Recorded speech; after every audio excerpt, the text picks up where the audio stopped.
Hi, everybody. So I want to tell you a story. Once upon a time, you were in a calculus class and you got homework from your mean old calculus teacher, and you did all the homework. And the homework was you had to write down a bunch of functions, and then you had to take the derivative of each function, and you had to like kind of like two columns. You wrote the function in one column, and the function was in one column, and the derivative, was in the other column. Uh, we'll call it f. Well, we may as well call it f prime of x. So that's the function, and that's a derivative. And you did the homework very faithfully. Oh no, I can't. You did the homework very faithfully. And here's the problem. So what happened was that you wrote down the column of all the functions, and you wrote down the column of all the answers, the derivatives. But then your pesky little, I don't know if any of you have pesky little siblings, little brothers or sisters or whoever, and they can't, you got a brand new erase and erased all your work, on the first column. See, originally the teacher gave the list of the numbers in the first column. You wrote them down on your paper, and then when you got home for homework, you went and did all this. You put all the answers in. But now you pesky little kid, brother or sister, I'm sure you guys know, erased this whole column of all the original. I bet you, and you're supposed to hand in your homework with both columns filled in, even though this was given. And you don't remember, you don't have the list because the list that the teacher this was your only copy, and you're like going crazy. You're ready to you're ready to take that kid of yours, you're ready to take that little kid, and boy, and all of a sudden, your dad comes home and says, "Hey, you know what? Maybe we can fix this." Because maybe we could like kind of work backward and figure out what the original function was. I mean, if the derivative is 2x, what was the original function that got you to 2x? And you say, well, hey, and you think about it, I said, yeah, well, x squared. If the derivative was 2x, yeah, the original function would have been x squared. That makes sense. And if the derivative was 3x squared, oh yeah, the original function, that must have been, well, what do you guys think? Oh, that must have been x to the third. And if the derivative is 1 over x, you're thinking, you know what? The original function must have been ln x. And you say, hey, I could do this. It's like a puzzle. It's like a working backwards puzzle.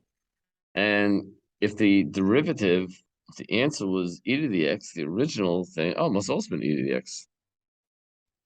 And then you're saying, if it's -1 over x squared is my answer, what was my original? You might just have a really good memory and remember that this is 1 over the original is 1 over x. And the reason is because 1 over x is x to the -1. So the derivative was -1 times x to the -2. But -1 times x to the -2, that's the same thing as -1 over x squared. That's why that is. And you may remember, if you have a great memory, you may remember that this was the original. If the answer was 1 over 2 rad x, the original was plain rad x without no fraction, no 2, nothing. Why is that? Because this is really equal, because rad x is really x to the 1/2 power. So the derivative is 1/2 times x to the -1/2 power. But 1/2 times x to the -1/2 power is the same thing as 1 over 2 rad x. Anyway, what we just did just now, this little backwards exercise, we just did we just figured out what we've called the antiderivative. This is called an antiderivative, meaning that you know what a derivative is. We learned that already. An antiderivative means what was the function that I took a derivative of in order to get this answer? So the antiderivative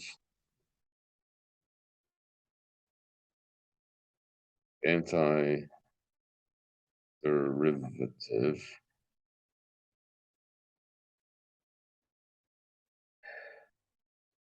is it's the function you took the derivative of. I'm just saying this in plain words. I'll give you a more mathematical definition and go into more details and so forth. Let's just get some ideas here. It's the function you took a derivative of in order to get the function you got in front of you.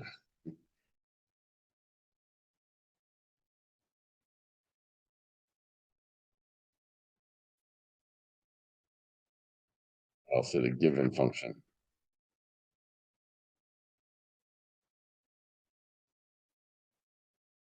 And, there's a few things here, a few things I want to point out. One thing, the original function might have been x squared, but it also could have been x squared plus 1. This original function might have been x cubed, maybe. This function, but it also could have been x cubed minus 7. You see what I'm saying? This could have been e to the x plus 5. And so forth. So what we do, whenever we take an antiderivative, we always write plus c. C is just a random constant.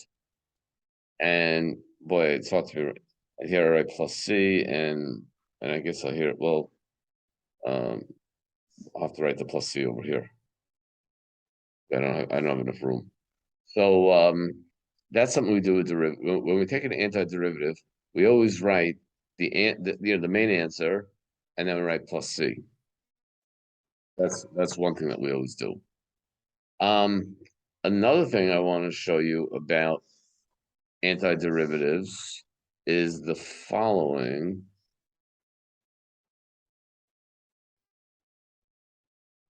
We generally write if the function is f of x, if f of x is the function, then the antiderivative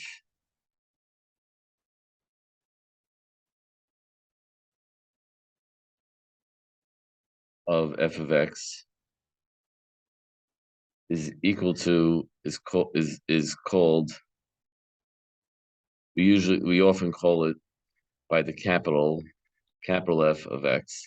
So whatever the letter is, we just make the capital of it, and f of x and f of x is called f of x, and f prime of x equals f of x. So that's the antiderivative. So this is a more type of mathy definition. So if f of x is my function, the antiderivative capital F of x is the function of whom f prime of x is equal to the given f of x. And that's what we're trying to say here.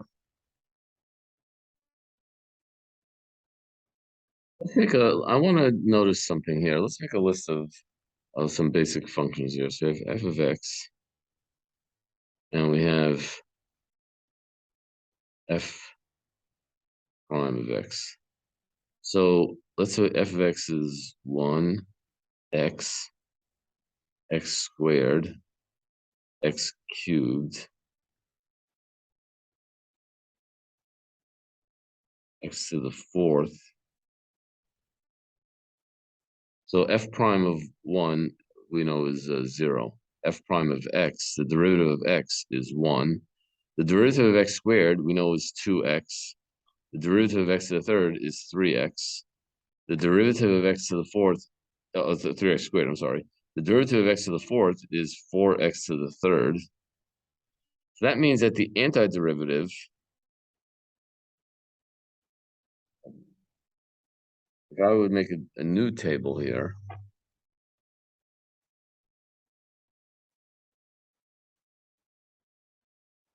if I have f of x and capital F of x. So if f of x is 1, x squared, x to the 3rd, well, the derivative of the antiderivative of 1 is going to be x, and of course plus c. The antiderivative of x, it's not going to be x squared exactly, it's going to be x squared over 2. Why is it going to be x squared over 2? Well, because if I take the derivative of x squared, that's going to be 2x over 2, which equals x.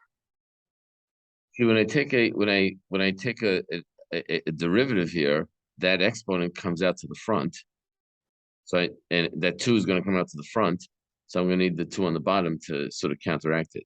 And similarly, the antiderivative of x squared is going to be x cubed over 3. Again, I need the 3 down here to counteract the 3 that's going to pop out when I take a derivative. And of course, plus c. Let's not forget about plus c. And this is going to be x to the 4th over 4, again, plus c. And finally, if in general, if I have x to the nth power and I want the antiderivative, it's going to be x to the n plus 1th power over n plus 1. Like here, when n is 3, so that's x to the 3 plus 1 power divided by 3 plus 1. And that's going to make that's going to be quite the difference. And that's the difference making. Knowing this is key. Knowing this is gold. When we take a notation that we use, a convenient notation that we use for the antiderivative, we actually use, if this is the function, let's say it's x squared. So if I want to say the antiderivative of x squared, I write a symbol, the same as the integral symbol, but I don't write any like a and b on top or bottom. I don't write any numbers on top. I don't write any numbers on top and bottom here. I just write this, and this is equal to x squared over 2, and of course plus c, plus my random constant. So this is called, so when I write it this way, it's called an indefinite integral. And that's the same thing. That's really the same thing as an antiderivative.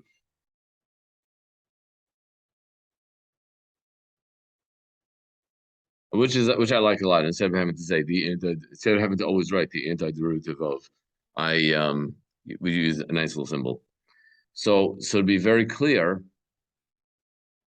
when we talked in the previous sections, when we talked about the definite integral, there was a number on top, like we looked at in the previous examples, in the previous section, we would look at something like this, the integral from 1 to 2 of f of x dx, and that was, we were just looking at, so we had these numbers here, these are called the limits of integration. So when you have these numbers, which is the limits of integration, that's a definite integral.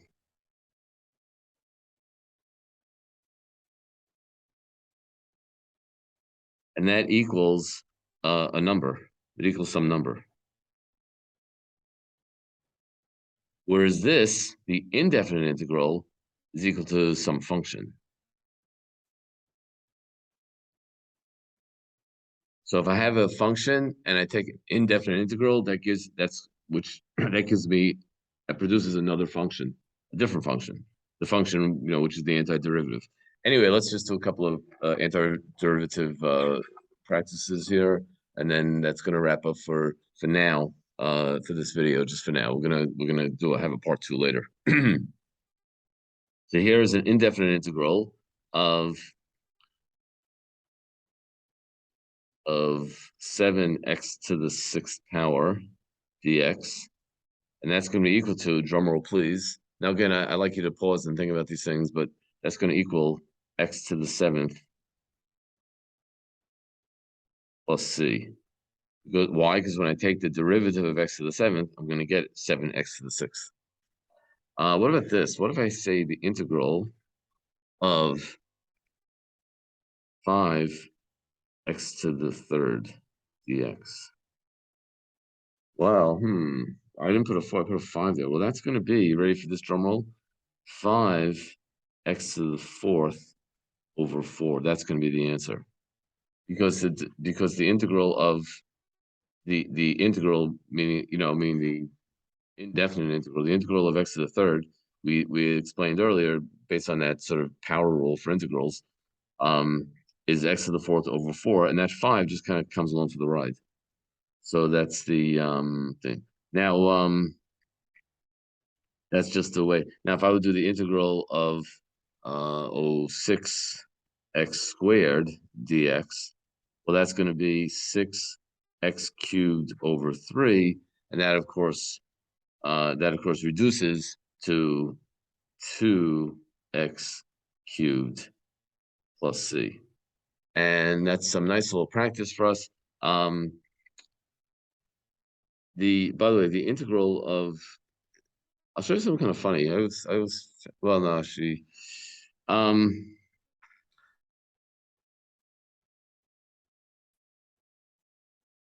I don't know if it's super funny, but it was it's a little unexpected. The integral, again, this is the indefinite integral of the ln of 3x dx. Now we know the integral of ln is ln x is 1 over x. But what about the ln of 3x?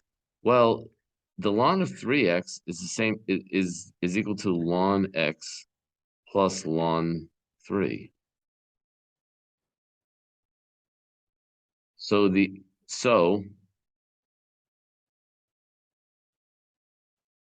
oh, you know what? I'm sorry. I wish I never said this. I was thinking of the whole wrong thing. Uh,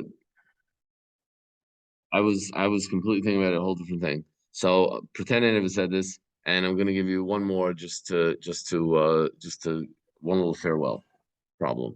A very simple one. The integral of 3 over x dx.